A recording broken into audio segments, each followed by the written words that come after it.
Hello అండి. ఇవాల్టి వీడియోలో మేక మెదడు ఫ్రై ఎలా చేసుకోవాలో చూసేద్దామండి. Goat brain fry. చాలా అంటే చాలా టేస్టీగా ఉంటుందండి.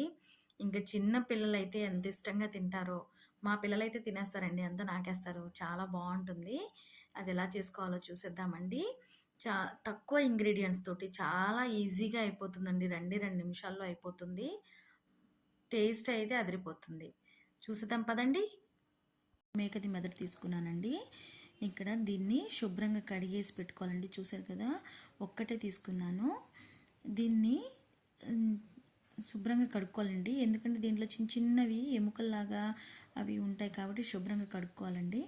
ఆ తర్వాత దీనికి కావాల్సినవి ఉప్పు తీసుకున్నానండి. తర్వాత చిటికెడు పసుపు తీసుకున్నానండి. ఆ తర్వాత కొంచెం అల్లం, ఒక హాఫ్ టీ స్పూన్ అల్లం పేస్ట్ తీసుకున్నాను. ముందుగా స్టవ్ వెలిగించి కడాయి పెట్టుకొని, కడాయి హీట్ ఎక్కిన తర్వాత ఆయిల్ పోసుకోవాలండి. ఆయిల్ కూడా ఎక్కువ పోసుకొని అక్కర్లేదు.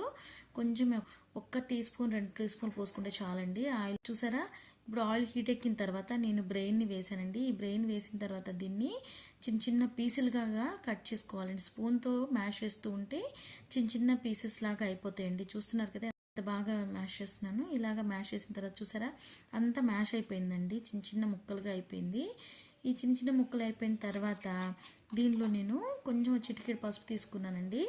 ఈ పసుపుని తర్వాత అల్లం వెల్లుల్లి పేస్ట్ వేసుకున్నానండి. హాఫ్ టీ స్పూన్ అల్లం వెల్లుల్లి పేస్ట్, కొంచెం ఉప్పు వేసుకున్నానండి.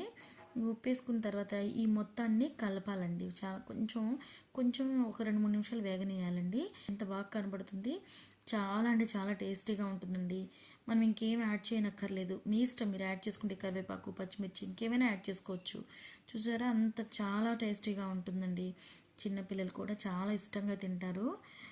ఇంకా ఈజీగా ప్రిపేర్ చేసుకోవటం కూడా చాలా హెల్దీ అండి ఇది పిల్లలు తింటే. సో మీకు ఈ వీడియో నచ్చినట్టయితే లైక్ చేయండి, షేర్ చేయండి అండ్ సబ్స్క్రైబ్ చేసుకోండి ప్లీజ్. ధన్యవాదాలు.